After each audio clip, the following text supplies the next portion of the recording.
दोस्तों, आप सभी ने सुना होगा या हमारे गांव में भी ये जानकारी दी जाती है कि जब भी किसी की मृत्यु होती है तो उसको बोलते हैं कि उसका स्वर्गवास हो गया है। लेकिन साथ में ये भी बताते हैं कि जिसका स्वर्गवास हुआ है उसको ये कहते हैं कि उसका पूर्ण मोक्ष हो गया है। अभी हम हैं सतलोक आश्रम सोजत में और यहाँ पर आप देख सकते हो हमारे सामने यहाँ पर बहुत सारे ग्रंथ रखे हुए हैं। इन ग्रंथों के अनुसार हम यहाँ पर जानेंगे कि क्या इंसान जब उसकी मृत्यु होती है और जब वह स्वर्ग में चला जाता है, क्या उसका पूर्ण मोक्ष हो जाता है या फिर उसे वापस पुनर्जन्म लेकर पृथ्वीलोक में आना पड़ता है। हमारे साथ में यहाँ पर जुड़े हैं, इनसे हम जानते हैं कि क्या पुनर्जन्म होता है या नहीं। नमस्कार सर। नमस्कार जी। सर क्या नाम है? मेरा नाम भूपत दास। सर आपसे हमारा यही क्वेश्चन है सबसे पहले कि क्या स्वर्ग में जाने के बाद में, और हमारे गांव में भी ये आम धारणा होती है कि जब भी स्वर्ग में जो भी चला जाता है उसका पूर्ण मोक्ष हो जाता है, क्या ये सही है?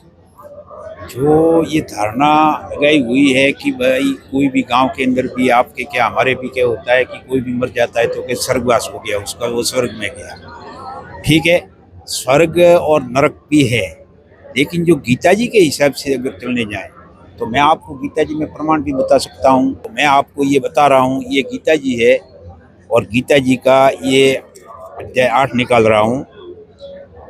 गीता जी का अध्याय 8, ये गीता जी का अध्याय 8 है, इसका 13वां श्लोक ये रहा। ठीक है, गीता जी अध्याय 8 और ये 13वां श्लोक। इसमें ये लिखा हुआ है कि ओम इति एकाक्षरम ब्रह्म व्यवहारं माम अनुसमन यह प्रयाति त्यजम देहम स याति प्रमाम गति। मेरा एक ओम अक्षर है और ओम अक्षर का जाप करेगा तो युद्ध भी करना पड़ेगा और मरते दम तक ओम नाम का जाप करेगा तो मेरे वाली गति को प्राप्त होगा। और मेरे वाली गति भी ब्रह्मलोक है, मैं ब्रह्मलोक में रहता हूँ और ओम जाप से ब्रह्मलोक को प्राप्त होगा और ब्रह्मलोक भी पूर्णावर्ती में है। इसका भी प्रमाण इस गीता जी के अंदर अध्याय 8 के 16 में दिया हुआ है, जो मैं आपको बताता हूँ। ये लिखा हुआ है कि हे अर्जुन, ब्रह्मलोक पूर्णावर्ती सब लोग पूर्णावर्ती में है, परंतु हे कुंती पुत्र, माम मुझको प्राप्त होकर पुनः जन्म में नहीं होता। ये इसका वास्तविक अर्थ संत रामपाल जी महाराज ने बताया है कि ये वो नहीं जानता जो ये नहीं जानते कि मेरे ब्रह्मलोक में आने के बाद में भी पूर्णावर्ती में हो जाते हैं। इसका अर्थ वास्तविक ये होता है। और इसका नीचे भी ये जो आपने ये टाइप करके दिया, अर्थात जिसको प्राप्त होकर पीछे संसार में आना पड़े वो बोलते हैं कि पूर्णावर्ती। ये पूर्णावर्ती का यहाँ पे अर्थ भी करके दिया है कि वापस वो जन्म मृत्यु के अंदर आता है। तो ये तो 21 ब्रह्मांड का मालिक है, बराबर। और 3 लोक, स्वर्ग लोक, पाताल लोक और पृथ्वी लोक। और ये तो आप स्वर्ग लोक की बात कर रहे हो, तो ये तो ब्रह्म लोक में गया हुआ भी जन्म मृत्यु में आता है, तो फिर स्वर्ग नरक इनकी तो बात ही कहाँ रही। तो उनका तो मोक्ष कहाँ से होने का सवाल ही नहीं पैदा होता है। तो सर फिर ऐसा कोई लोक है जहाँ जाने के बाद में मोक्ष हो जाता है? हाँ जी, ऐसा लोक है अमरलोक, सतलोक, जो गीता जी के अध्याय 18 के श्लोक 62 में। ये मैं आपको प्रमाण सहित ये भी बताता हूँ। ये है 18 अध्याय का ये श्लोक 62। इसमें कहा है कि हे भारत, तू सब प्रकार से उस परमेश्वर की ही शरण में जा, उस परमात्मा की कृपा से ही तू परम शांति को तथा सनातन परम धाम को प्राप्त होगा। वो सनातन परम धाम जहाँ जाने के बाद में साधक लौट के संसार में फिर नहीं आता है जन्म मृत्यु के अंदर, वो अमरलोक जो दुलोक के तीसरे पृष्ठ पर है। अतः वहाँ जाने के बाद में साधक लौट के नहीं आता और वो वहाँ पे सदा के लिए वो अमर हो जाता है। तो सर आपने जो बता दिया कि यहाँ पे परम शांति और सनातन परम धाम जाने के बाद में पूर्ण मोक्ष हो जाता है, तो इसके बारे में हमें जानकारी देगा कौन आज के समय में? अगर इसी श्लोक के बारे में हम जाने तो हमें कौन बता सकता है इसके बारे में? क्योंकि पूरी जानकारी चाहिए हमें तो, क्योंकि गाँव में यही अभी तक धारणा जो बनी हुई थी उसका भी खंडन करना है और लोगों को ये भी बताना है कि पूर्ण मोक्ष पाने के लिए एक परम स्थान है, वहाँ जाने के बाद में मोक्ष होता है। तो ऐसा स्थान हमें बताएगा कौन? ऐसा स्थान तत्वदर्शी संत बताता है, क्योंकि जो गीता ज्ञानदाता खुद कह रहा है अर्जुन से कि हे अर्जुन, जो वो लोग हैं जहाँ जाने के बाद में साधक लौट के नहीं आता, उसकी जानकारी मैं नहीं जानता हूँ, वो भी तत्वदर्शी संत ही जानता है। उसका प्रमाण मैं भी गीता जी में मैं आपको बताता हूँ कि हाँ, बताता हूँ कि ये अध्याय 4 है, अध्याय 4 का श्लोक 34 है।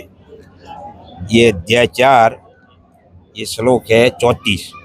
इसमें ये लिखा हुआ है कि उस ज्ञान को, कौन से ज्ञान को, जो ये ज्ञानदाता ने भी अर्जुन को बताया, उस ज्ञान को तू तत्वदर्शी ज्ञानियों के पास जाकर समझ, उनको भली भांति दंडवत प्रणाम करने से, उनकी सेवा करने से और सब कपट छोड़कर सरलता पूर्वक प्रसन्न करने से वे परमातत्व को भली भांति जानने वाले ज्ञानी महात्मा तुझे उस तत्व ज्ञान का उपदेश करेंगे। वो तत्व ज्ञान जहाँ जाने के बाद में साधक लौट के फिर नहीं आता है, और वो तत्वदर्शी संत ही बता सकता है, बाकी कोई विश्व के अंदर संत नहीं बता सकता।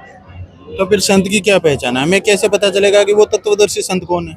यहाँ पे भी आप हमारे प्रदर्शनी के अंदर भी देख सकते हो, ये उल्टा लट, ये जो आपको पेट दिख रहा है, ये गमलों के अंदर, ये इसका ये 15वां अध्याय का 1 से 4 श्लोक बताया हुआ है। इसकी जानकारी भी हमें गीता जी में बता दीजिए। गीता जी में है 15 अध्याय 15 का श्लोक 1 से 4। ये देखो अध्याय 15 का श्लोक 1 से 4 तक ये जो कहा गया है, ये यहाँ से बताता हूँ आपको। यही है, देखो अध्याय 15वां, इसका श्लोक देखो, ये बताया हुआ है कि उस संसार वृक्ष की तीनों गुण रूपी जल के द्वारा बढ़ी हुई विषय प्रवाल वाली शाखा जो आज नीचे और ऊपर जो फैली हुई है मनुष्य लोक में, जो कर्मों के अनुसार सबको बांधती है, और वासना रूपी नीचे और ऊपर सभी लोकों में व्याप्त है। ठीक है, तीनों लोकों में, सभी लोकों में नहीं, इसमें थोड़ा गलत लिख दिया है, लेकिन मैं आपको ये ऐसे ही समझा देता हूँ कि उल्टा जो लटका हुआ संसार रूपी पीपल का वृक्ष है,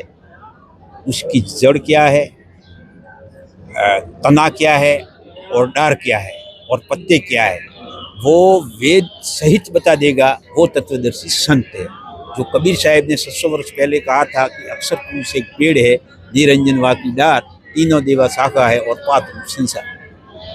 तो तत्वदर्शी संत आज की तारीख के अंदर संत रामपाल जी महाराज है। वो सभी वेदों का ज्ञान और सभी तत्व, सभी ग्रंथों के में से निचोड़ निकाल कर लोगों के सामने प्रस्तुत किया है कि शास्त्र अनुकूल भक्ति करनी चाहिए, और शास्त्र अनुकूल भक्ति करने से ही मोक्ष की प्राप्ति होती है।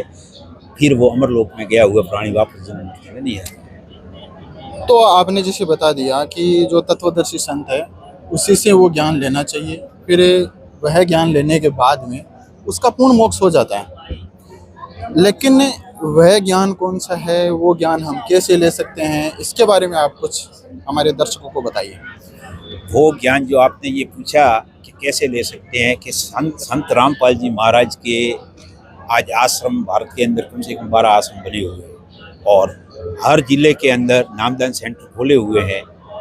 वहाँ जाकर, वहाँ भक्तों से ज्ञान समझकर और संत रामपाल जी महाराज से नाम दीक्षा लेके और उनके द्वारा बताई हुई विधि के अनुसार भक्ति करने से मोक्ष की प्राप्ति होगी। कैसे ले सकते हैं संत रामपाल जी महाराज से नाम? नामदान सेंटरों पे जाके, जैसे कि आश्रम है, आश्रम के अंदर नामदान सेंटर है, वहाँ जाके भगत हैं वहाँ पे, और संत रामपाल जी महाराज टीवी द्वारा नाम देते हैं और मंत्र देते हैं, और वो जो मंत्र बता रहे हैं और जो नियम बता रहे हैं, उस नियम के अनुसार रहकर और उन मंत्रों का जाप करने से ही मोक्ष होता है, और वो संत रामपाल जी महाराज बताते हैं। तो आकर कोई भी किसी के भी नामदान लेना हो तो रामपाल जी महाराज के हर जिले के अंदर आश्रम नामदान सेंटर बने हुए हैं, वहाँ जाकर आराम से नामदान ले सकता है, ज्ञान भी समझ सकता है। भगत सब ग्रंथ भी वहाँ पे मौजूद हैं, बता सकते हैं। तो सभी से ये मेरा निवेदन है कि आकर संत रामपाल जी महाराज से दीक्षा, नाम दीक्षा लेके कल्याण कराए और मोक्ष की प्राप्ति करें। धन्यवाद सर। धन्यवाद। तो दर्शकों, जैसा कि आपने देखा, इन्होंने बताया कि स्वर्ग में जाने वाला जो भी मनुष्य है उसका पुनर्जन्म होता है, और ऐसा लोग भी इन्होंने बताया कि जहाँ पर जाने के बाद में पूर्ण मोक्ष हो जाता है, उस लोक में जाने के बाद में इंसान को वापस पृथ्वी लोक पर नहीं आना पड़ता है।